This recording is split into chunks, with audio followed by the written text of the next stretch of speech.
This video is brought to you by VR Cover.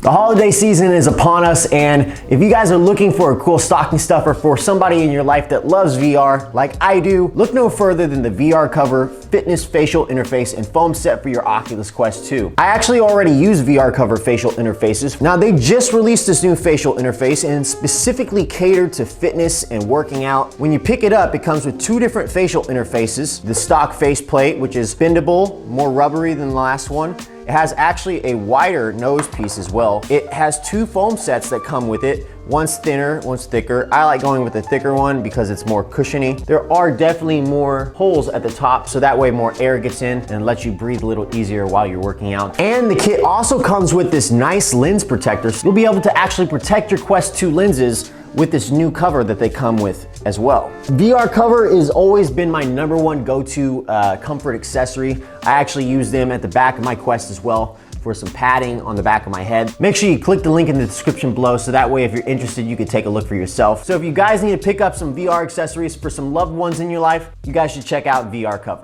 What's going on, guys? It's Cade from Beyond the Box, back with another video. If you guys have been around the channel long enough, you guys know that I love playing video games. I love me some Call of Duty. I'm starting to love Battlefield 2042.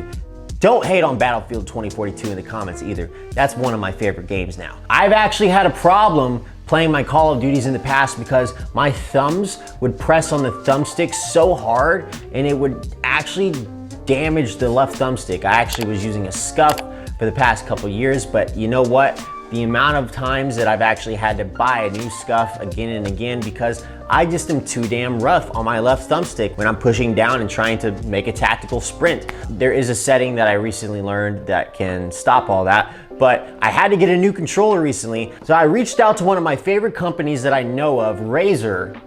You guys know I love me some Razer products. They said they were gonna send over a solution to my problem, and they sent me over their Wolverine V2 Chroma.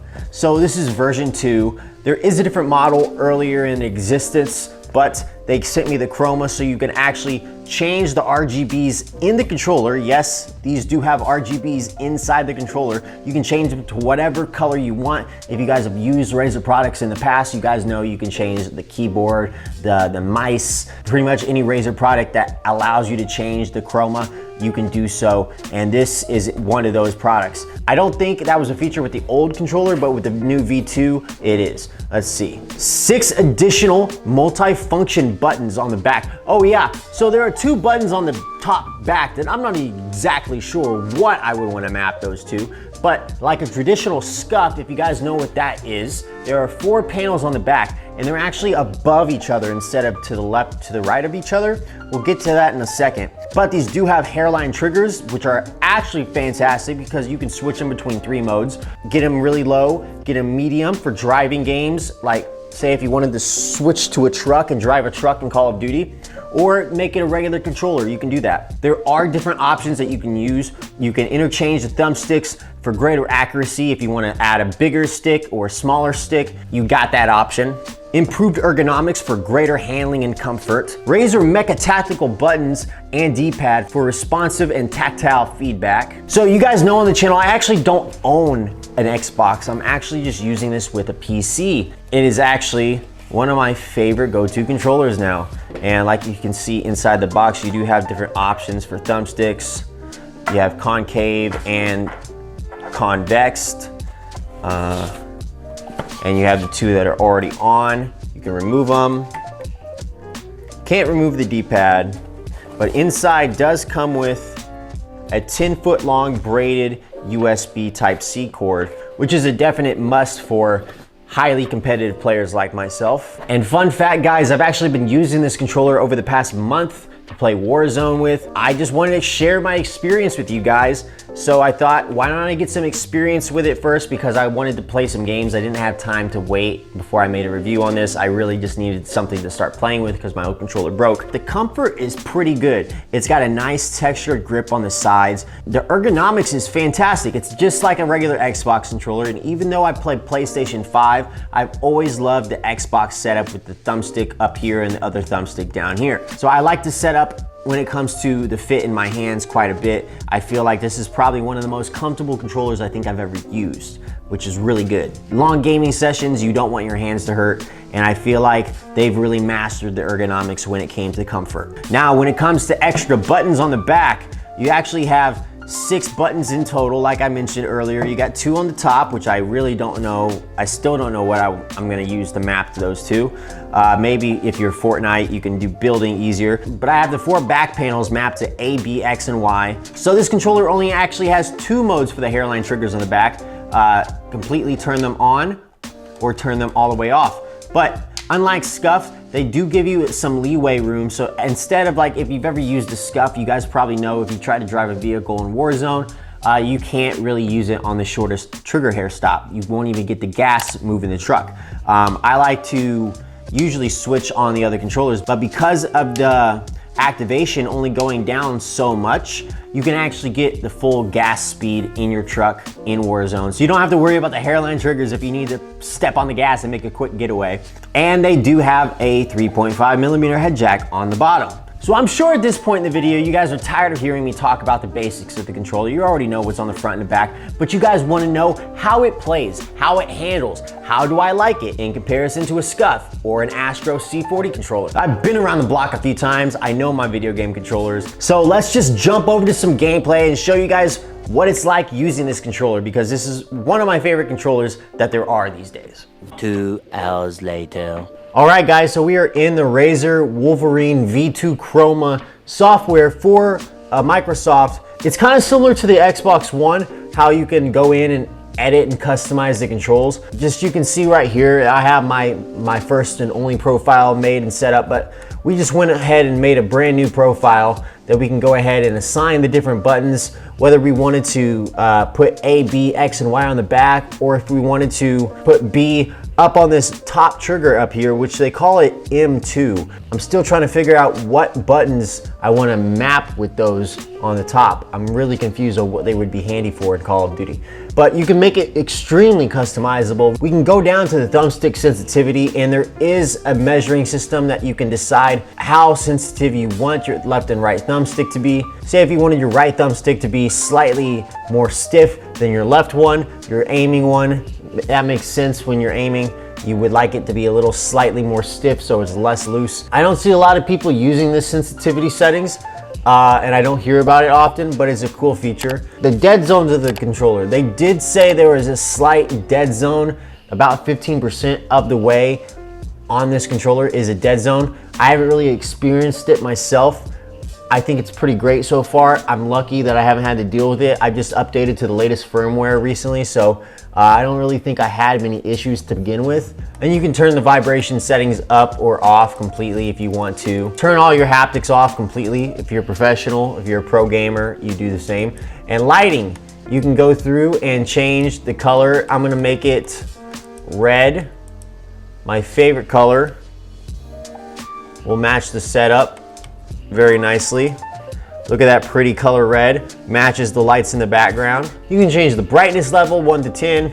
You can change the way that light is moving, whether it's breathing up and down, cycling through the colors, static with one color, or no lights at all. Then you can see when you press no lights, it just turns off. Clearly, the reason why we bought this controller is for the lights, pretty much in comparison to the other Wolverine. So of course we're gonna want the lights on, but then we can change it to our favorite color, change it to whatever color you want. Mine's red. That's pretty much the software of the controller, so it's really customizable, literally down to the color of the light inside the controller that you want. It's really cool. You can customize it however you see fit. So let's just get to the gameplay now. Let's talk about how I enjoy using the controller. All right, so we just landed in the new Warzone map, and I'm gonna tell you guys what I think about the Wolverine V2 Chroma. So you guys saw all my first impressions of unboxing and oh, somebody's already been here. That's not good. You guys saw my first impressions and what I thought about the unboxing and the software and all that. But now, when it comes to my opinions, I think this is a pretty damn good, solid controller. The 4 buttons on the back are a little difficult to reach to. You don't naturally want to reach your fingers up to press the triggers up on the back, like which is X and Y for me right now. It's a lot more comfortable than the Xbox Elite Series 2 controller, I can tell you that. I had the Xbox Elite Series 2 for about a month and I could not stand it. I only played with 2 out of the 4 panels that they offered, and it was not a good experience. With the tactile feedback, the controller is really responsive. They've actually made their buttons 40% more responsive than the stock standard Xbox controller. Oh, let's get this kill. Okay.